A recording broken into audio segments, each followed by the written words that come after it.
Hey everyone, it's Maribel Blue with the interview portion of Unfiltered. Thank you for joining on this episode. As you can see, I have a special guest with me, Jonathan Bonner, who is running for Congress. And I'm going to let him tell you all about it. But before we get started, I want to say welcome to this channel. This is all different types of segments that goes on here. We have the pathetically unfiltered news segment. We have the interview portion, but on this side, and we have the Unfiltered Rabbit Hole series. I am actually working on two simultaneously, and that's where we do a deep dive on everything unusual. Welcome to this channel. Please do hit that subscribe button, and if you're not new, welcome back. And let's get started.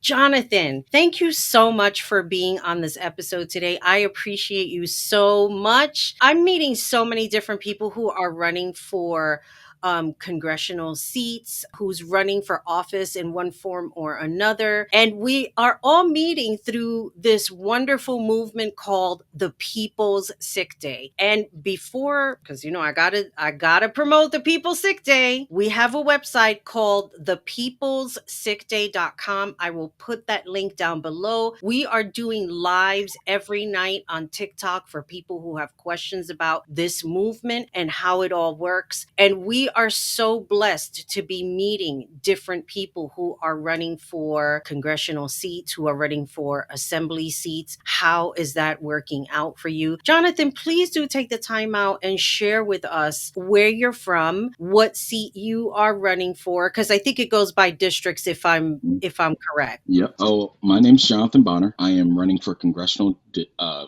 seat 13 in District 13. That is a Congress seat held by a Democratic incumbent, David Scott. He's 79 years old. I am running because we actually need people in Congress that represent us. I always emphasize this statistic. 2% of Congress comes from the working class.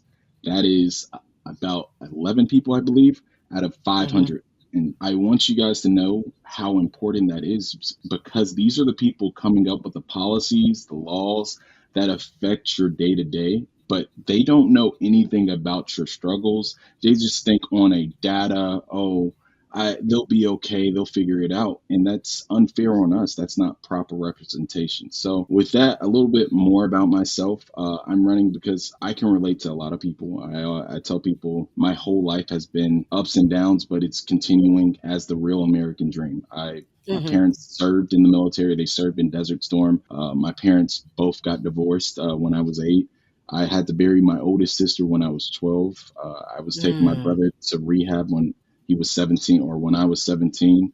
When I was 18, I turned down all my football scholarships because my dad had his first seizure in front of me and needed my help. So from there, I've been to community college. I've flown out to California, did school there. My dad got worse, so I dropped my football dreams and moved back, took him in, did that for as long as I could, and dealt with the healthcare system where I had to put him in a assisted living facility. I mean, being that young, having to deal with that, I've seen the struggles. I mean, for my case, I was paying about $3,000 a month just for my dad's healthcare, and God forbid if he got worse, they would up it every month. So that's already a lot while not owning a home or having money. So my credit took a hit. I had to really dig my way out of that. And then from there, I kept on going. I got my first big boy job in Texas. So I moved to Texas, was working in pest control as a general manager, working maybe like 67 weeks. I mean, it was rough, but overseeing about 40, 50 guys. And I was supporting my family, my dad, so I was happy. And then I got the best call of my life. My ex called me and she said, "Jonathan, you got a kid. I need help." Whoa. So, yeah, I ended up dropping everything and moving home with my mom. Took my son in full time. And from there, it was rough. I mean, I was jumping job to job, from like restaurant managers to Kroger to carpentry at one point. And that was just to support my son, my dad, and then my family.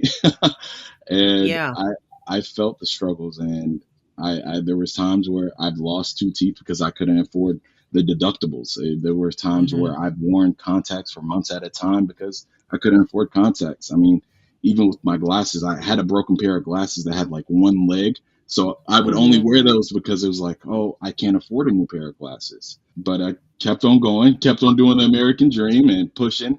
And I ended up getting my project management certification, got my first big break in corporate America. And with that opportunity and making more money, I said, hey, I'm going to take my dad out of this facility, be a full time single dad, full time caretaker to a disabled vet. And these policies have affected it since then. I mean, my sister is a teacher at a Title I school. I can go in for days with that, but next thing is my mom was a federal worker for over 35 years. She got pushed out. Hmm. I I deal with the VA. I deal with Social Security. I deal with Medicare.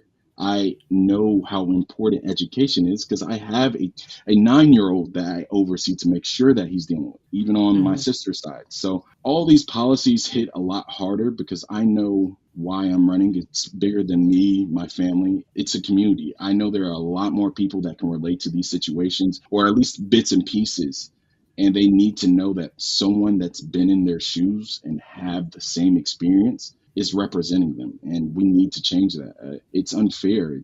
It makes it seem like your vote doesn't matter, and we get more and more people that are millennials and Gen Z that feel like voting doesn't matter. It is what it is, and we can't go into that mindset. We need to keep on pushing. We need to keep on fighting. That's why I love you guys. My TikTok family, I always tell them about that. Even the People Sick Day, I love it because I love a good community who are action oriented, who are revolutionaries, people who want to see the change, because we need to change the stereotypes of people that are involved in government aren't action oriented. We are real people Right. who deal with the same struggles. So when I hear moments where it's, oh, why aren't you going to do the People Sick Day? I don't want to hear that. I want Hmm. you guys to fight the big industries. I want you to fight the big CEOs. We can do a real difference. We just have to be united, and we need to be united. Don't feel scared. You're not alone. It's going to affect them, and they're going to think differently. We've seen it in the history. I think it was in France, right? That they've done that, Yes, and absolutely. In if 2023, if they can they do it, took the whole city down. if we can do that, imagine. I know we could take half a coast if we want, if not multiple cities, but we Hmm. need to stick together. It's not a right and left, it's a up. Look up. That's your enemy. That's the ones that don't care about you. That's the ones that say, hey, you don't need to take your PTO, let it roll over. That's bullshit. You deserve a Hmm. life. You need to have more than 7 days off. You need to have a month, 2 months off without worrying about going broke and things like that. While they make profit year in year, that's bullshit. You have a life, you deserve a life, and you don't need to worry about some company making profit. Uh, Absolutely. Absolutely. You talk about Paris, France, and how they took down the city of Paris, probably the whole country as a whole, how it could have trickled down to other cities within France. You talked about your life, the sacrifices that you make. I worked in pest control. I know how that is. I know my manager and we were tight and working, like putting the schedules together, making sure everybody got paid. Basically, everything they did was practically manual. Even mhm, though it was going through a computer, you still needed to have hands on to check everything, making sure that the products were available, so on and so forth. But anyway, I digress. Just step by step of everything that you went through to take care of your family, finding out, hi, you're a dad now, and now you had to make more sacrifices when it comes to the team effort. And how important that is when we talk about the People Sick Day. This is a team effort on a wide scale, on a very big wide scale. And to see people like yourself and other people like Bernard Taylor and Tanya, I forget her last name right now, just a whole bunch of other people that we've met, and thinking about the sacrifices that you're making, again, because this is a big sacrifice to be running for a seat. You talked about that number, that 2%. I heard this from Bernard last night. How frightening is that you have a lot of people working in government that really do not understand the struggles? And I'm talking to a person who's running for a seat and understand the struggles, understand how a lot of the times, if we're gonna take vacation, we're not really going anywhere. They made it a trend. Staycation. Where are you going? I'm staying home because I'm not making enough money to even go away, even if it's like to a beach in Long Island for a weekend. That is also expensive. How out of touch have a lot of these government officials become? You have Mike Johnson, he's too busy praying to Jesus. And I'm like, you know what? Your little sidekick that you're praying to, that you think all of these things are happening, ain't working. You are out of touch on a whole other level. Exactly. I tell people all the time, you should have people that understand your struggle, who actually you have touched, you've seen out in public regularly, not just during Hmm. election season, but off season, during, after. That is a true politician. That is a person that is a true public servant. I hate saying politician, a true public servant, because that's what we are and that's what we strive to be. And that's what it Hmm. should be. I don't want to, we need to emphasize that. And the more people realize how much it costs hey, it costs $7,000 for me in my state to put my name on the ballot. It takes $10,000 just to get people's names in my district. $1,000 just for the software. I mean, I don't know about you, but for me, I can't afford that. If I had to do that all at once right now, I can't afford that. And Hmm. when people start to realize how the dynamics are and how unfair it is, that's when we start to question, why are we doing this? Why isn't it cheaper? Why are we making a public position this expensive? No working class family, no working class person can afford this unless they're Hmm. just really rich. And who do we put rich people in? That's what we need to start calling out. Follow the money. This politician that's been there for many, many years, how did he get the money? How did he get his money? Was it good? Was it grassrooted? Most likely it wasn't. Who's funding their campaign? Oh, these big corporations. I don't like to just make a negative connotation about rich people, but most of the time they can't relate. I live in Georgia, in a weird state or an area where it's good, very wealthy people, and then there's very poor people. It's not Hmm. a, I see night and day. I've had friends who come to stay at my house for a week at a time because their parents didn't have electricity. I've had friends who said, "Hey, I'm going to Yale because my parents can afford it, not on scholarship, but just because I can afford it and I'm a legacy." That's great. Hmm. That is really great. But I can tell you my life experience. I can't afford that. I can't provide that for my son. I can't do these extravagant, oh, let's go skiing or on the beach for 2 weeks, 3 weeks at a time. I can't Right. do that. Neither can I. You're Mm. you're not alone in that department. Believe me when I tell you. Well, you talked about your dad and the experiences that you've had of taking care of him. You did mention in one of the questions, and even on your website, Jonathan Bonner for Congress, which I will also link that down below, that your dad is a veteran. Tell me what it was like to have a dad that was serving his country and then being in 2025. You know what I mean? And the things that's going on now. People that served their country years before all of this took place. Is it a waste? Did people just serve and wasted their time in serving our country and upholding the Constitution? I tell people all the time, my family dates all the way back in the military, all the way back to World War II. I mean, I have family in the military now. Hmm. It's such a interesting side because people say, thank you for your service. We're going to give you these days off. Thank you.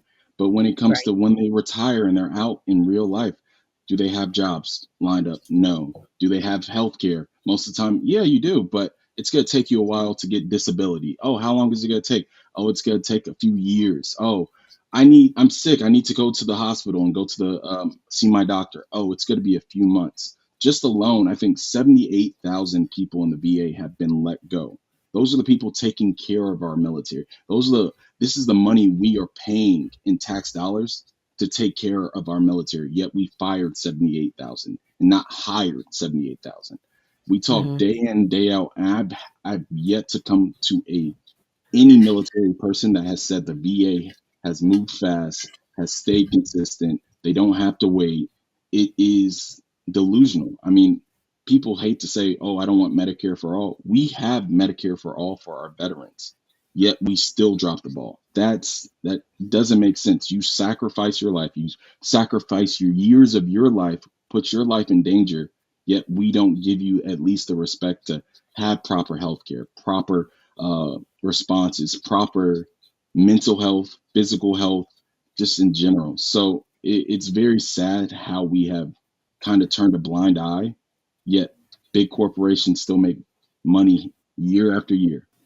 Then I started thinking about my question about waste of time. I said, damn, I hope nobody misconstrues that question because I sure as hell don't want anybody to think that they're wasting their time I don't think going it's that. on the to the military. You go to the military. I don't want to say, back in my family's day, they went to the military because they needed a way out of poverty or a new life change in an environment, structure, and things like that. People go to the military for those reasons. Nothing's wrong with that. But you would expect these opportunities to still be consistent after, regardless if you serve for 4 years, 8 years, 15, whatever. Have jobs lined up, have affordable housing lined up, have healthcare lined up. But it's a struggle. So they come out just not adapted. They're well struggling once they get out because they're used to, I won't say used to it, but they're just unfamiliar of how difficult it is in civilian life right now. I mean, it doesn't make sense. So I like to emphasize that even my father being 62, I mean, Mhm. I wouldn't expect it to be this difficult, especially him being this old or not that old, but I want it to be simple and not complicated. Why do I have to go through four doctors before I get a referral? And why are they spaced out 3 months ahead? My dad has liver disease and he has dementia. So I need to be on top of his appointments. I have to go out of pocket to go to out of network doctors to make sure that he is properly supported. And this is someone that doesn't have money. I've spent probably $15,000 in the past year just going out of network. So Mhm. when people start to hear that, they feel less, I wouldn't say embarrassed, but they say, yeah, me too. Because I think a big thing right now is no one wants to feel like the pity or the I'm the only one, so I don't need to speak up. There's a lot more cases going on like this all throughout the US. We just need to voice it louder. We need to come together. We need to actually call out the bullshit. No, I completely agree with you on that. Okay, I want to talk about healthcare because you mentioned something before about your dad's healthcare and referrals. I work in the healthcare industry, so I hear the patients when they're trying to make appointments and they have to stay within network. Since this whole thing that has come up with this quote unquote big beautiful bill, there have been people now who are seeing escalations in copays for referrals and medication. This woman called me a couple of weeks ago talking about two medications combined now. The copay was $850. This is not medication that she could say, well, I guess I could just skip it this month. It's medications that people need to live, to regulate blood pressure, to regulate kidneys, whatever is going on with them internally. People who are getting referrals in network and they're like, well, the copay, if a copay is $50, that's $50 too much. I don't need to check my blood.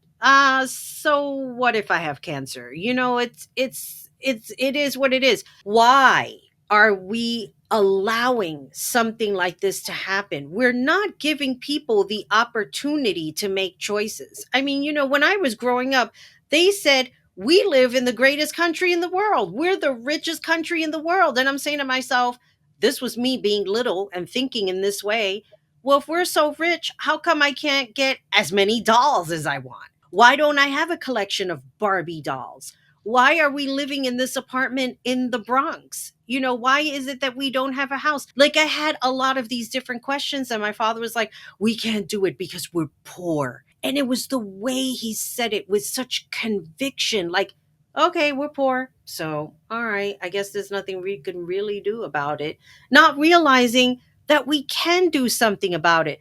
But at the same time, everything that you said before at the top of the show, having working in multiple different jobs, then finding out you had a child, and then you had to change your life and make sure that your child was being taken care of, as well as your father being taken care of. How much can one person do? It all goes back to what Caress says. Like, why are we spending 70 hours a week just to make ends meet, and we're not seeing anything in return? Exactly. And I hate to go back to even the older generations. Oh, you guys got to work hard. You have to do the work. That is complete bullshit. We put in the work. We do the hard labor. We've got education. We have the certifications. Yet we're still doing two jobs, working long overtime. So I have to rely on overtime. That shouldn't be the case. And yet these companies that we work for, other people, they make profit year after year. Oh, by the way, we have to cut people because we're not going to make profit this year. But if we cut 1,000 people, we'll make profit. It doesn't make sense. You get year after year big tax breaks. You get this many the bank bailouts and things like that. That money could have gone back to us, strengthening the Right. middle class, strengthening the lower class. But they continue to target us. And even with the healthcare, with Job Corps being dismantled, people don't realize how much that's going to affect our healthcare system, because I think between 2 to 4,000 people come out of that every year into the Hmm. healthcare. So you just got rid of 2,000, 4,000 opportunities of us having more healthcare. I don't know how much it is or how many people staffing shortage it is for you in your state, but in Georgia, we're 60,000 nurses short. 60,000. Wow. And Wow, I that is a lot. That you is are a lot. people don't realize that. And when you start to realize, oh, why am I waiting at the hospital so long, or why isn't my family member or me getting the proper care? This nurse is working three other people's jobs, and it's unfortunate they have to. Nurses typically only need to work 3 days a week, yet they're working 5 6, not because they want the money, it's because they have to. We need to start calling this out. These companies are continually trying to push us into working our lives that way and not actually living. I think the biggest blessing or eye-opening moments is my company I work for. It's a global tech company. We're in projections. So it's like IMAX and Cinemark, like movies and things like that. I talk to people in Belgium. They tell me, hey, you know how many national holidays we have? Mandatory days off? 54. That's almost 2 months. Plus they Can have I move there? I hear that. I get mad. I'm like, oh man, they have this thing called July, August, or I forget the saying, but they're basically off a whole 2 months. And I can't even get mad at them Wow. because it's like, this is what living is. Oh, I'm going to go to the mountains, or I'm going to the lake, or I'm going to the beach. I envy that because I know we have such a stronger economy as much as our money goes longer, yet we still can't even do that. We need to call that out. If they can do it, I know we can do it. Absolutely. I believe that we can. I absolutely believe that we can. I think the issue is corporations run on greed. They run on greed, they run on favoritism. The last job I had was the same way. And when I first met the VP, I was like, oh, this guy is cool. You know, he's Gen X, he gets it. He's not into this whole feeding into the corporate idea, and I completely related to that because it's like, you know what? He gets it. Let people do their job and let them do their work. There's no reason to micromanage until he lost the biggest client of his life. And when he lost that client, he lost money. Because remember, he was smooth sailing when we had that client. Everybody else, I can delegate while I go to this concert and that concert, and I can come back and share. Oh yeah, it was great. Now it's not like that. Now it's, what are you doing? What are you looking at? You know what I mean?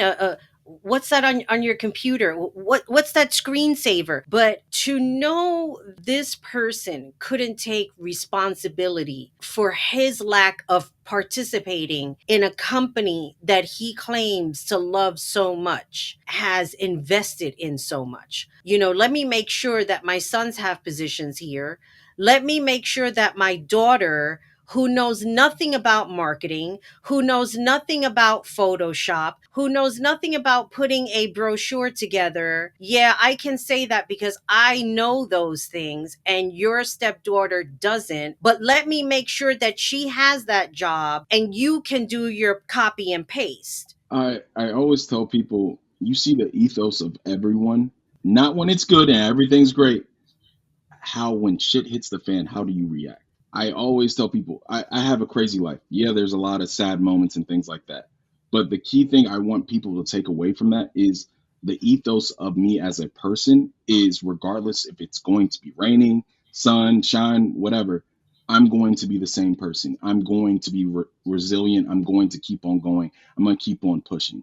When you see these politicians and, oh, Mr. Trump comes in, oh, we can't do anything, they just lay on their back and not fight, that shows me who you are. When things are good and you're under Mr. a Democratic president, oh yeah, we're doing this and that.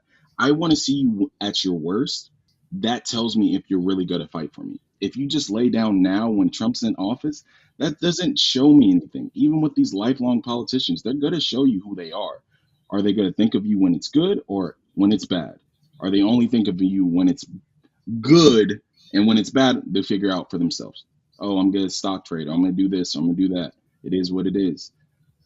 We need to call that out, and we need to see the trends. Pull these people out to light. Call them out for their bullshit. They're not real, genuine people who really genuinely care for you. They're just people Mhm. that are just in it for themselves, their family. It reminds me of like these large creators on TikTok. You know what I mean? If it doesn't benefit them, if it's not a monetary gain, if it's not a gain of popularity to be seen rather than to be heard, they don't want anything to do with it. Because I've had people ask me private, oh, how come blah blah is not involved? You know what? That doesn't matter. It doesn't matter who decides to get involved and who decides to give anybody a name. The point is everybody going to participate? Because this isn't about an individual person, it's about everybody collectively. And this is the same way I believe politicians should be looking at the people that they are representing as a collective. If the people as a collective is saying we want health care, that person who is representing our voices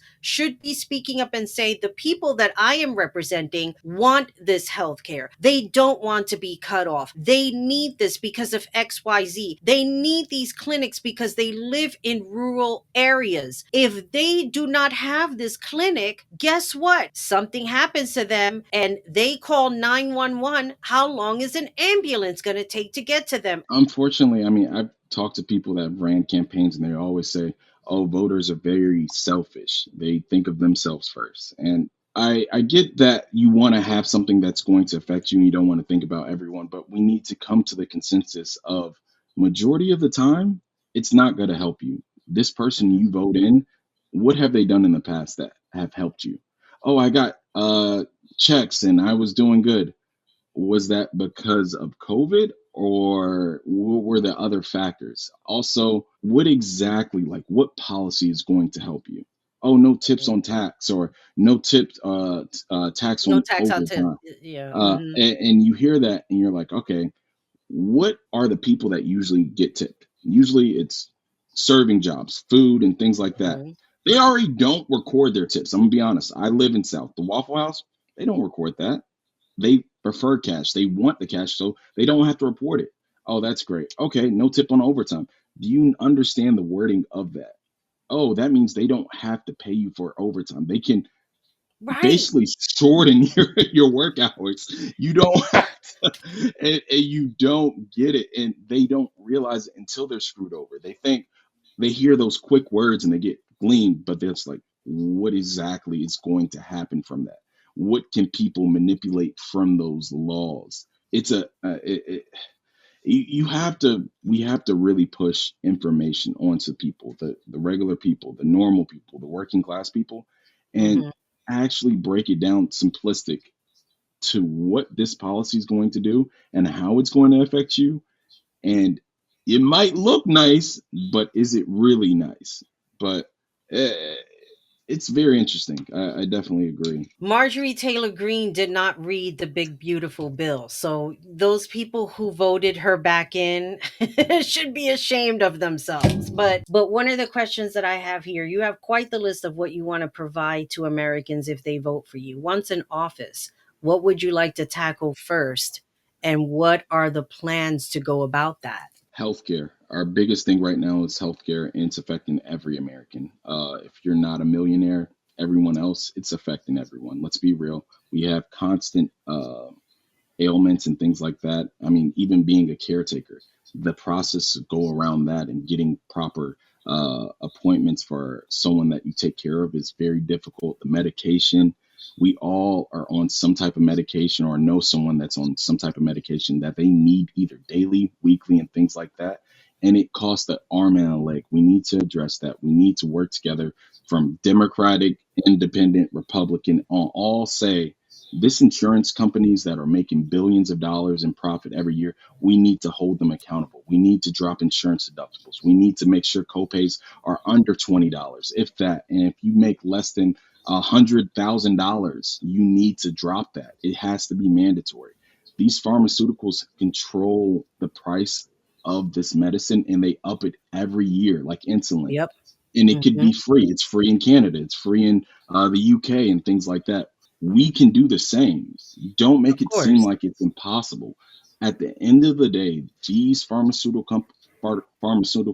companies rely on us. We just allow them to keep on going and upping the prices.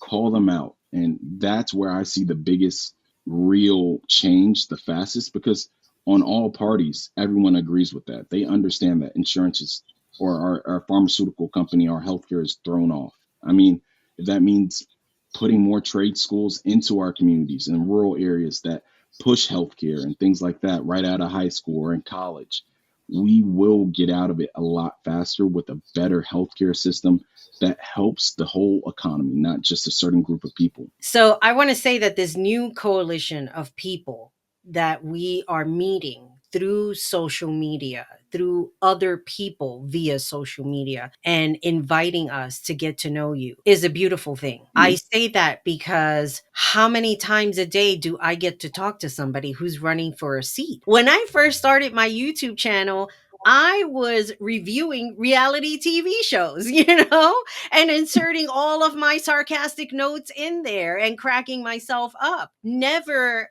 would I have imagined that I would be sitting here with somebody who could possibly be voted in and be working for the people in your state. It's great. It's a good thing because it brings the relatability of all of us we collectively. we need to make these politicians understand that they still have to go home. They still have to Yep. be active in our community. You shouldn't be some shadowy figure that I always tell people once I'm elected, it's not like I'm going to disappear. It's not like I'm going to change my phone number or anything. You guys are still going to be in contact with me. You guys are still going to say, hey, can you do the podcast? Can you join the live and things like that? It's just scheduling and things like that. But I never will be that shadowy figure that disappears in the dark and it comes out like election time. Hey, you guys, that's Hmm. what we need to get rid of, as well as we need to inspire the next generation.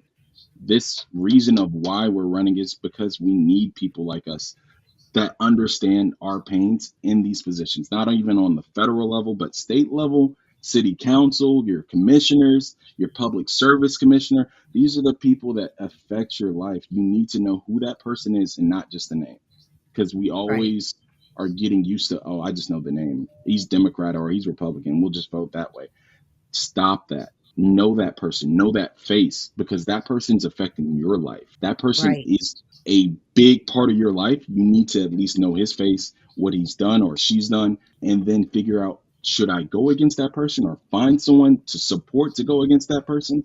Stop Hmm. allowing these rich people to run rampant and run our lives. We can stop it. We need more people, normal people in there. Right. I completely agree with you on that. And let me tell you something. I was one of those people. I mean, I'm getting to understand the political spectrum now.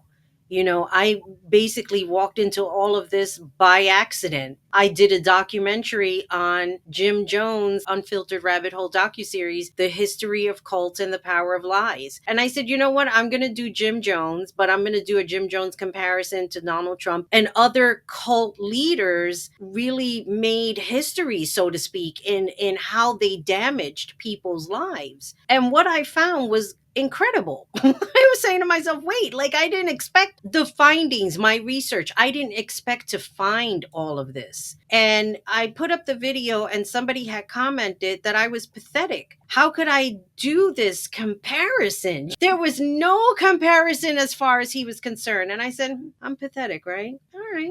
So now I'm going to start a show called Pathetically Unfiltered. And it's going to be a new segment. Yeah. And it's working out well. It's bringing community. It's bringing news. I want to be the platform that I'm allowing voices to be heard and shared. People feel like I don't have anything to say or I'm not that special. Like I've heard people say that, and I say, don't say that, because you are special. Your voice matters. You need to be heard. We need to hear your voice. Whether you feel like it's not important, it is important. And that's the key thing. I tell people all the time, giving us these platforms to reach your followers, you reach ours, and things like that, it helps boost us up together. We can go up together. It's not one or the other. And even Right. with that, it's the understanding that being a grassroots person, I was talking to one of my constituents and they said, why aren't you on the news and doing this? It's like, I don't have the money for that. I They see me, the news sees me and think, oh, he's just some nobody. I don't really want to pay attention. And it's unfortunate. And that's how you only see the rich people. That's only the lifelong politicians that have money. Oh, I can give $5,000 to this news station. I don't have that. I have you guys supporting me, and I appreciate anyone that puts me on a podcast, YouTube series, whatever, because you didn't have to do that. As well as I would love to support y'all. All right, let's come together. Let's stick together. Let's do something for the people. Let's have actual voices be heard. And so when you start to see that we can overcome this, we just have to stick together. I agree. I agree 100%. Jonathan, I want to thank you so much for being here. I want to have you let any last words, share your website, anything that we missed out in the beginning that you'd like to bring up now. Keep on fighting. We're out here. Don't feel alone. Your voice matters. Your vote matters. Be active in your community. Run for city office. Run for state office. You can do it. It's not as hard as you think. You're going against the machine, but you have a support group. And that's all I have. Oh, my social media or my website is Bonner for Congress. My social media is the same thing as well for all platforms. So look me up, see what I'm doing. But thank you for this opportunity. It's an honor. It's a pleasure to talk to you. And thank you. Thank you so much. And I'm already thinking ahead of time. I might have you back on as a panel discussion with other people that I'm going to be coordinating interviews with. So we are definitely going to do this. This is not going to be the last time. And as always, thank you so much, everybody, for watching this interview. I appreciate all of your support. And always remember, be good to yourself, be good to each other. Most importantly, take care of you. Bye, everybody.